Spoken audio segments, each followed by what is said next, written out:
Happy Independence once more to our listener. Well, I would like to start from asking you, please, to ensure that those that fell on the rooftops, on the road, where they were not expected to fall on parachutes, that were injured, the police should make sure that they are well taken care of and they are healing. Because no, but you saw the paratroopers on yes, they did display. The display was the real display came. It was a perfect display. That's why I want to commend them. Maybe they were even joking during the trip. Yeah, perfect display, and most Nigerians captured some of them falling a day before on the road and rooftops like that. They should ensure that they are healed. Amaechi, on the Independence broadcast by the president, well, it's the final one, and TV, you know, when you have a speech like that, you try as much as possible to accommodate every sector in it, because it's final, it's semi-final, as one would say, our independence broadcast. On ASUU, the president is keep appealing, and a lot of respondents or people have reacted saying that, is it enough to keep appealing to ASUU? Amaechi, I was just telling you before the program. Did he mention ASUU on the independence? Yes, he appealed. It was an appeal? Yes, he appealed to them. They should go back to classrooms. And Amaechi, I was just telling you before the program that I felt a little depressed this morning because a friend just came and said he's leaving, and leaving for education. He abandoned his master's program because ASUU has been on strike for 8 months. And this is the 8th, we have entered the 8th month of ASUU. Yes, 233 days now counting. And I wonder what the government is doing. TV talked about agriculture, talked about there's health, there's education. People are leaving. The best brains in these sectors are leaving. And we have election coming up. You talked about the 2 million man march. Yes, there was 10,000 man march also in Abuja by the PDP people. And so on and so forth. And we saw the APC presidential candidate riding bicycle telling us he's fit to govern.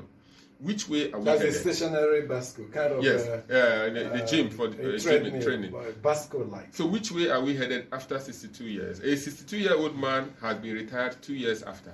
Or 2 years later, isn't it? So if we are in the retirement age now, according to the civil service rule. So which way? Well, some persons say I'm retired but not tired. So I don't want to agree that Nigeria is tired. Our leaders need to wake up. People are yearning for change. I listened to Kanu Agabi, SAN, on Saturday, and he said the people are yearning for change. And I listened to the former SGF. What's his name now? Yaya. And he said the people are yearning for change. What kind of change? I mean, you go through the roads. The roads are horrible. And you say... but we got change in 2015. Don't forget that Agabi was also in government. Yaya Ahmed was also in government. Instead of talking of this change they're talking about, they should also be magnanimous enough to tell us what they did to change what the situation that well, some of these past leaders, most times I don't even like listening to them because they don't represent the future that some of us are looking at for this country. It's like when they are there, they are like Linus Okorie will say, the leadership speaker. He said, when you become a leader, a CEO or whatever, come for public speaking, let's teach you how to talk. It's like some of them, when they get into that seat, they forget the vision they have. The paraphernalia of the office takes over them, and they become irrational. That's why so many people will ask, what is wrong with this gentleman or this distinguished lady?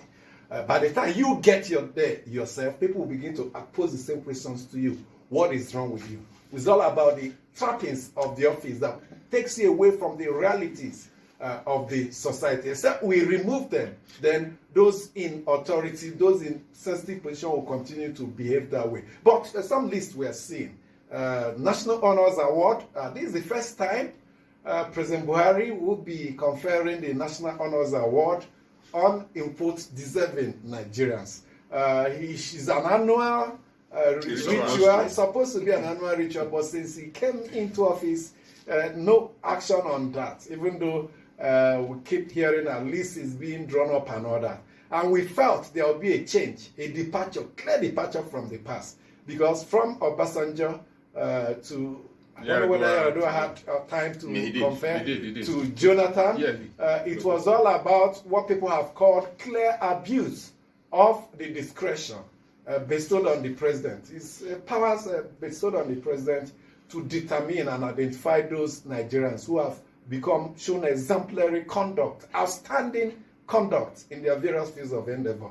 What we are seeing from successive government is a reward for aides, a reward for those that have attained office. We have made it a culture that once you're a president, whether you perform very beautifully or whether you fail completely in office, we'll give you GCFR.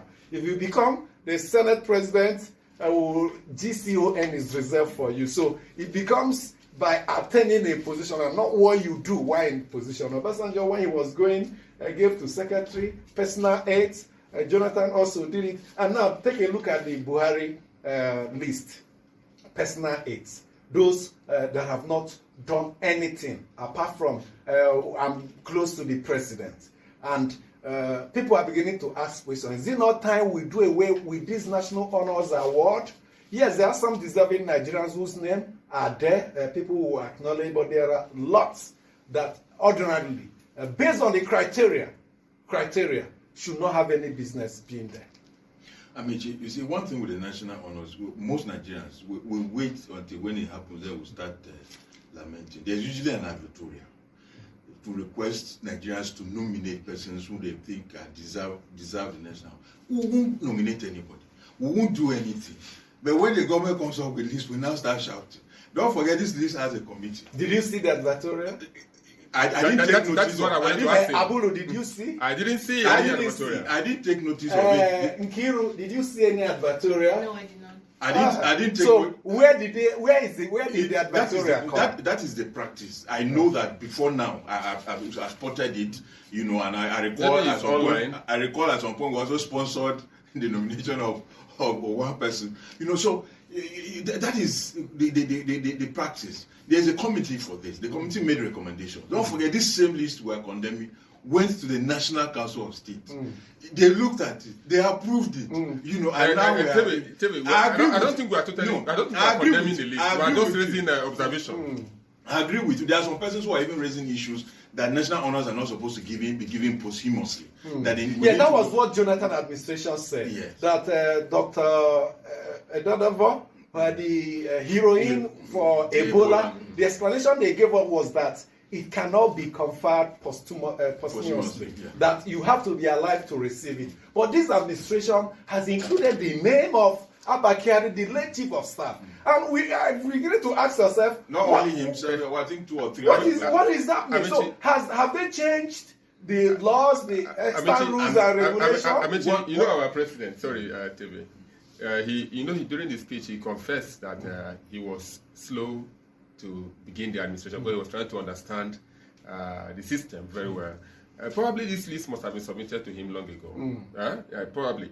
And for me, I don't think it's good enough to include persons that have died, because the benefits that come with these honors, when you go to hospital, government hospital, you are checking, using some public facilities, you have some rebate or stuff like that. So for a posthumous, no, I don't think it's ideal. Yeah, we'll have to take a look at the whether there was any amendment. Yeah, whether there is, if there is none, then it should remain null and void. And some persons are also calling for the inclusion of Bukola Saraki, that he has been conspicuously omitted from the list as a former GCON. GCON is automatically, like we say, reserved for those. For speaker. Erroneously reserved for those who have attained Senate presidency. But his name was absent. And some people have said because of his relationship, no love lost between him and the president, his name was conspicuously missing. But you also know that over time the president has, the National Merit, National Productivity Merit Award. Consistently, Yes. he has promoted that, and his speeches are that, edify those, the recipients.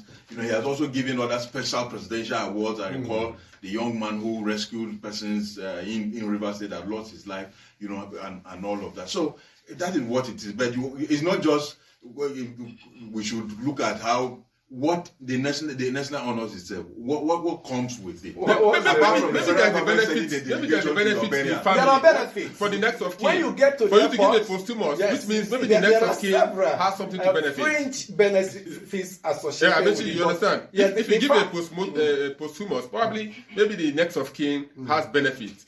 or the family, the persons are No, left the, to find. more of There is no privileges. amendment to the law. We don't think, it's not to our knowledge that the National Honors Act has been amended to make people who are dead to qualify to receive it. So it's what we are throwing back to the Buhari presidency. Go and be guided by the act so that you can be seen to be violating the laws of our land. It comes with grave consequences, and as the media, as the fourth estate of the realm, as a watchdog, it's our responsibility to raise it, except there are some loopholes the administration has indeed taken advantage of beyond our knowledge. If there are, please kindly tell us. Or perhaps they can provide yes, explain to us. But as far as we know, it's an illegal act to include dead persons there. And please, for future governments, restore the dignity, the real honor that comes with National Honors Award by selecting those who have displayed outstanding conduct.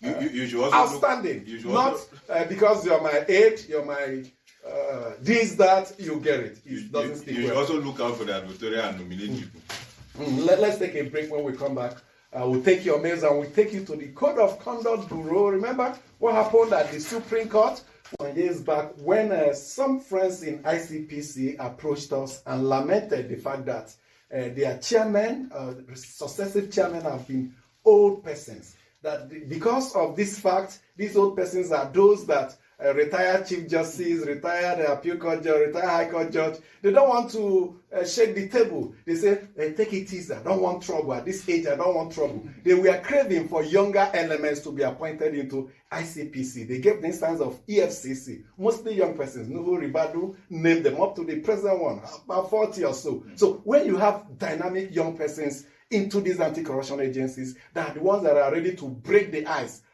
break through the establishment, perhaps as a way of advice to the federal government, to the president, when next, whether this professor is guilty or not, but when next, if you want to activate and energize an anti-corruption agency, look for a vibrant young person. They also need to look at the provisions of the law, whether the vibrant young person yes. fit into the criteria.